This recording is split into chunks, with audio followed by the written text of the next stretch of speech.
Bonjour, nous sommes ce matin une fois encore venus pour nous ressourcer dans la parole de Dieu. Parce que Jésus-Christ est notre source. Nous devons lire la parole pour qu'elle nous éclaire le chemin, pour que nous puissions profiter de la vie que le Seigneur nous donne. Aujourd'hui, nous allons parler sur le thème qui dit « Laisse-toi guider par le Saint-Esprit ». Nous savons tous qui est le Saint-Esprit. C'est le Saint-Esprit que le Seigneur Jésus nous a laissé. Nous a laissé pour que lui, il soit là pour nous conduire, pour que lui, il soit là pour nous diriger.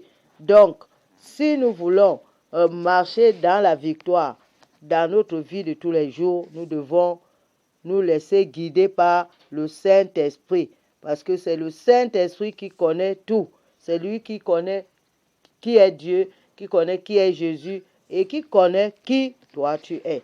Donc, ce matin, nous allons lire dans le livre de Galates, Galates 5, le verset 15 et le verset 16. Le verset 15 dit, « Si vous vous mordez, à vous dévorer les uns les autres, prenez garde que vous ne soyez détruits les uns par les autres.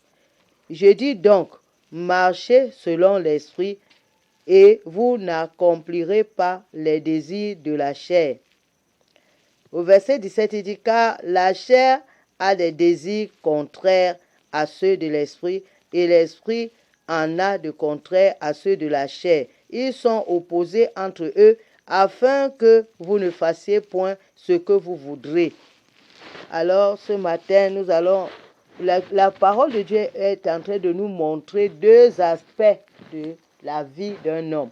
Il y a la chair et il y a l'esprit. Tous ces deux aspects sont en nous. Donc, nous pouvons arriver à un niveau où nous marchons seulement selon notre chair. Nous faisons ce que nous voulons. Nous faisons tout ce qui monte dans notre cœur, dans notre pensée, nous le faisons.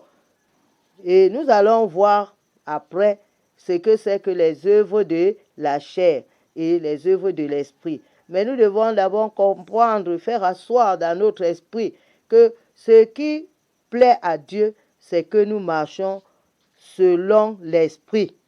Que nous marchons selon l'esprit. Que nous ne soyons pas en train de marcher selon notre chair.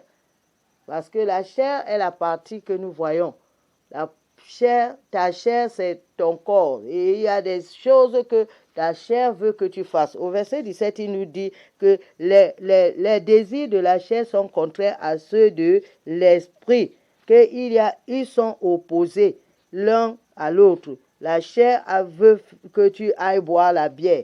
L'esprit veut que tu restes prier. L'esprit veut que tu ailles dans la maison de Dieu. Et la chair veut que tu ailles faire tes choses, peut-être ta plantation, peut-être tes activités, et tu vas rester en train de faire tout cela sans te tenir compte que tu es en train d'irriter l'esprit, parce que l'esprit est aussi en toi. Et ici, au verset 15, il nous dit que nous ne devons pas nous mordre, nous dévorer les uns les autres, que nous ne devons pas être en train de vivre dans les querelles, dans les disputes, dans les bagarres, dans la compétition. Nous ne devons pas vivre ainsi, parce que en le faisant, nous allons nous détruire. Nous allons nous détruire. Et ça, c'est ce que la chair aime. C'est ce que la chair veut. La chair est enflée d'orgueil. La chair veut toujours montrer que moi, je suis grand, je suis ceci. La chair s'appuie sur les choses matérielles pour montrer sa grandeur, pour montrer sa puissance. Or, ce n'est pas ça qui plaît à Dieu. Parce que tout ce que nous voyons, la parole de Dieu nous dit que tout ce qui est sur la terre va se détruire. C'est des choses passagères. Il y a des personnes qui ont eu des grands postes pendant qu'ils étaient en service, mais lorsqu'ils ont vieilli, ils se sont retrouvés qu'ils n'avaient plus rien. Donc, toutes ces choses-là qui sont l'argent, les biens matériels, tout ce que l'homme peut s'appuyer parce qu'il a ces choses-là. Ces choses sont, comme l'a dit l'Ecclésiaste, vanité des vanités. Mais c'est les choses spirituelles. Et les choses spirituelles sont les choses, les œuvres que tu es en train de faire. Quand pour Dieu, le bien que tu fais autour de toi, les conseils que tu fais autour de toi pour aider les gens à connaître Dieu, c'est ça qui est spirituel. Et ce que tu travailles pour la gloire de Dieu, pour l'avancement de son royaume, c'est quand tu aides les gens, quand tu vas à l'église, quand tu pries, tu loues le Seigneur. C'est ça les choses, le trésor spirituel que tu as.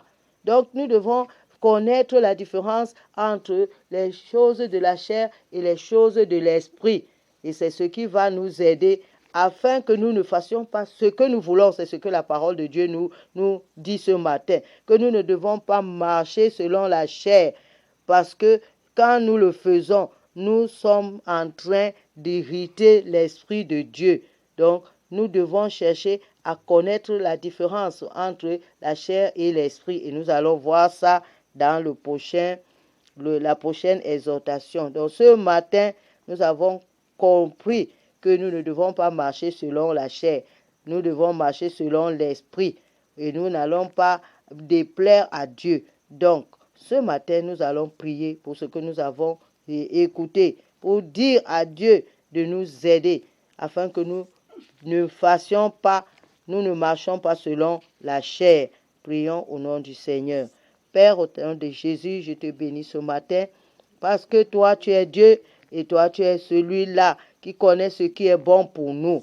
Ton esprit nous donne l'orientation, une direction de ne pas marcher selon la chair, de marcher selon l'esprit.